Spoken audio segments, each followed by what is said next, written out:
Joining us now is a guest we had so much great feedback on last week, we had to bring him back for another go. He's Mick Mulvaney. He's had a hell of a run as Donald Trump's ex-chief of staff, and he knows how a White House can go right and how it can go very wrong. Mick Mulvaney, thanks for joining us. And before we get into the failings of the Biden White House, whatever you think about the January 6 hearings, which have been ongoing, the fact is that Donald Trump is damaged goods in the eyes of a lot of Americans now and even before then.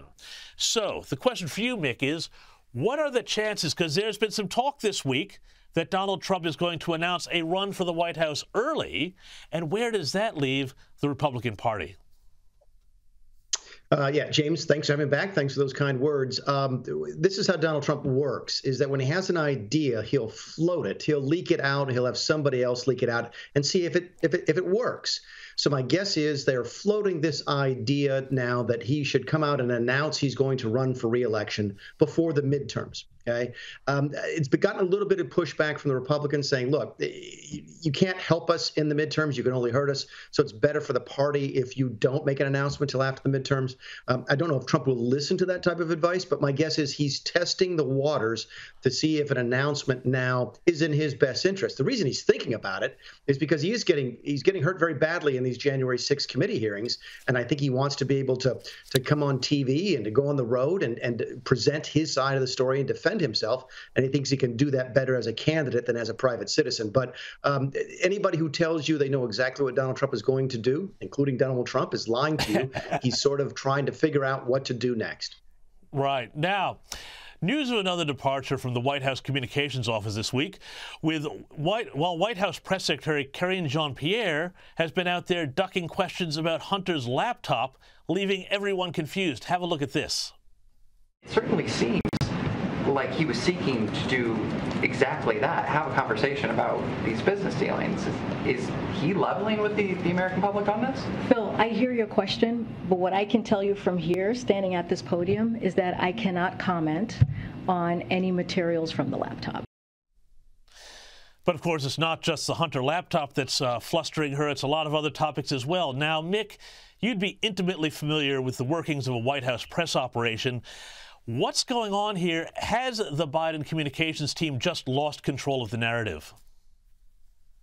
Yeah, I think it sounds like that's too simple of an answer, but that probably is the answer. It's really, really hard to be the press secretary. You have to know pretty much everything. You have to be able to answer questions on every single topic every single day. It's a really tough job. But you have to be able to do it, and other folks have done it successfully. Sarah Huckabee Sanders was great at it when we were in the White House. She was fabulous behind that podium. It's a really hard job. They're not up to speed. They're not able to stay on top of the topics. They're complaining in the press about the working hours that they have to put in. That, oh my goodness, it could be 12 or 14 hours a day. I got news for you. That's a short day in the West Wing for an ordinary staff. So you get a lot of these young people. You heard her answer was very interesting. She said, "I hear your question." In her world, that's an answer. It really is. In the left-wing psychobabble, "I hear you" is an answer. She thinks that should be sufficient enough because in her world, it is. If they just say, "I hear you," then you can move on to the next topic. So I think you're seeing a breakdown in this West Wing. Again, it's not surprising it's coming first at the communication staff because that is the hardest job in the White House. I'm hearing other things about they're losing people. The turnover is extraordinarily high. There's complaints about the chief of staff. There's complaints about the management style of the president. They're having trouble attracting and keeping talent, and they're paying the price for it both inside Washington and outside.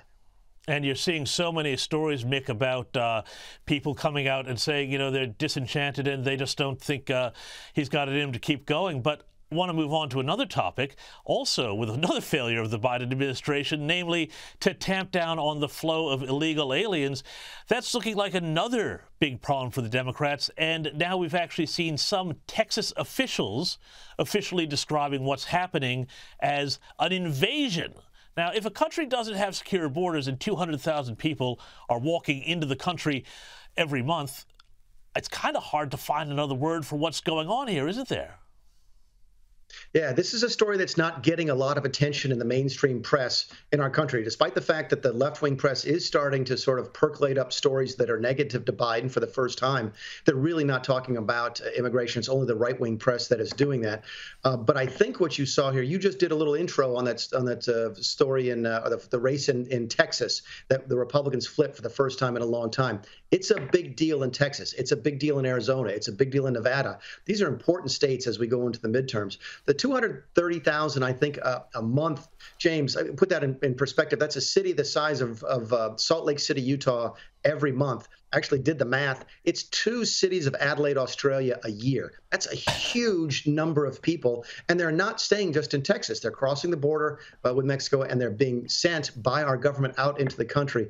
And you're starting to see, I think, that filter up politically for the Democrats, and none of it is good. There's a reason that Joe Biden's approval ratings are bad. It has to do with everything, including gas prices and foreign policy failures. But you got to think immigration, especially in those border states, is a bigger issue than you're hearing about in our press. Mick Mulvaney, I could chat with you about this stuff all night, and maybe sometime when I come back to the States we can do that. But for the moment, I'm going to have to say thank you for your time. And now James, it's it's always time good to to see you.